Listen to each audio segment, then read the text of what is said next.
You're finished here. My boss humiliated me in front of the entire company, but one shocking discovery turned my career around overnight. I still remember the exact moment my world seemed to collapse. It was a rainy Tuesday morning. The quarterly company meeting had gathered over 100 employees into the main conference hall. Managers, executives, team leaders, everyone was there. I sat quietly in the third row, clutching my notebook, unaware that within minutes I would become the center of the most humiliating moment of my professional life. My name is Daniel, and at the time, I was a junior operations coordinator who had spent 3 years working tirelessly for a growing technology company. Late nights, missed family gatherings, countless weekends sacrificed for deadlines. I believed hard work would eventually speak for itself. I was wrong. At least, that's what I thought. Suddenly, my manager, Richard, stepped onto the stage. His expression was cold. The room fell silent. Then he looked directly at me. Daniel, would you mind standing up? My stomach tightened. Confused, I slowly rose from my seat. Richard clicked to the next presentation slide. A massive red chart appeared on the screen. Several failed project metrics were highlighted. Then he said words that hit me like a freight train. These failures happened under Daniel's supervision. Gasps echoed around the room.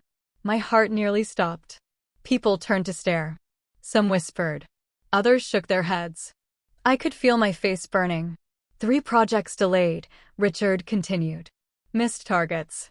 Lost opportunities. This is exactly what happens when accountability disappears. My hands trembled. Sir, I began. But he cut me off. No excuses. The room became painfully quiet. I could hear my heartbeat pounding in my ears. Then came the sentence that shattered me.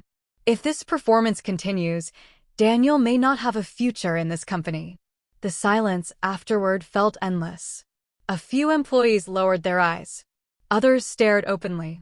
One coworker looked genuinely horrified. I wanted the floor to open beneath me.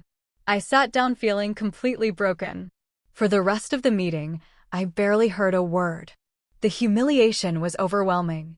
That evening, I sat alone in the parking lot long after everyone had gone home. Rain tapped against my windshield. I replayed the meeting over and over. Maybe I wasn't good enough. Maybe all those sacrifices meant nothing. Maybe Richard was right. Then my phone buzzed. It was a message from Emily, a senior analyst. Emily, Daniel, don't leave yet. We need to talk. 20 minutes later, we met in a small conference room.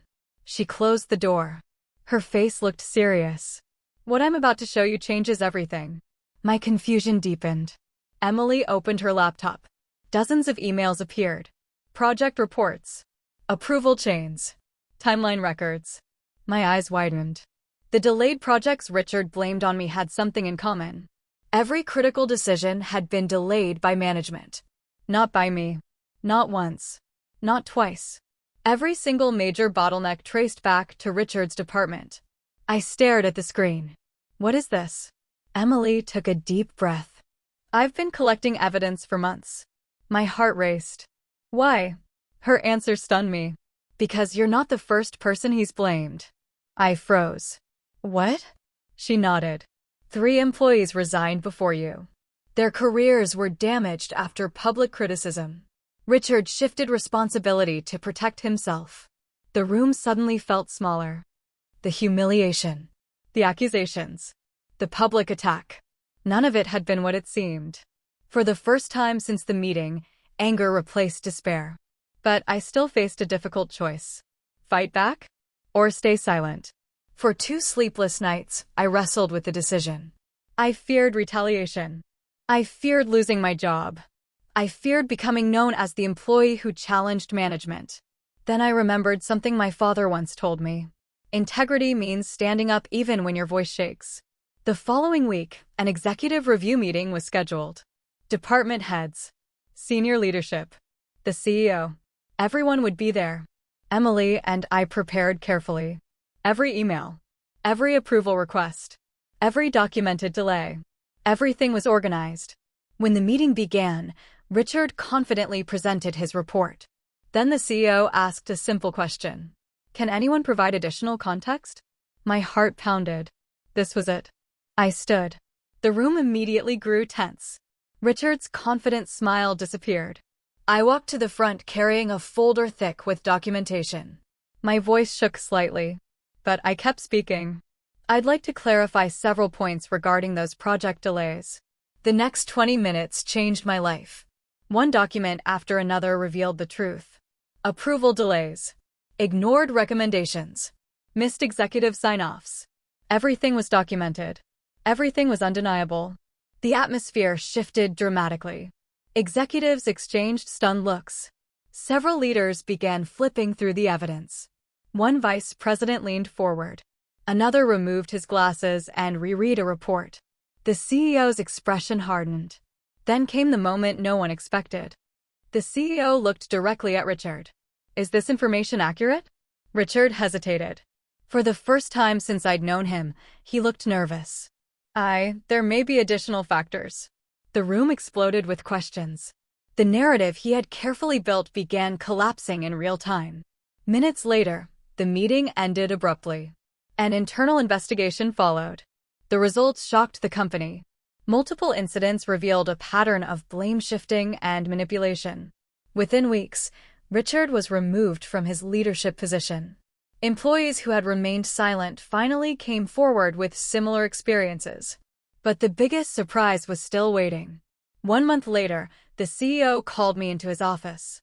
I expected another discussion about the investigation. Instead, he smiled. "Daniel, we've been reviewing your performance history." I sat silently. He continued. "Your work has consistently exceeded expectations. The data tells a very different story than what we were led to believe." My chest tightened. For the first time in years, someone had truly seen my effort. Then he delivered news I never imagined hearing. "We'd like to promote you to operations manager." I was speechless. Completely speechless. The same employee publicly humiliated in front of the entire company was now being asked to lead one of its most important departments. I walked out of that office overwhelmed with emotion. Not because of the title. Not because of the salary increase. But because I finally understood something powerful. Success isn't just about working hard. It's about refusing to let other people define your worth. The humiliation that nearly destroyed my confidence became the turning point that transformed my career. And sometimes, the moment that feels like the end of your story is actually the beginning of your greatest growth. Because the truth has a strange way of emerging when courage finally decides to speak.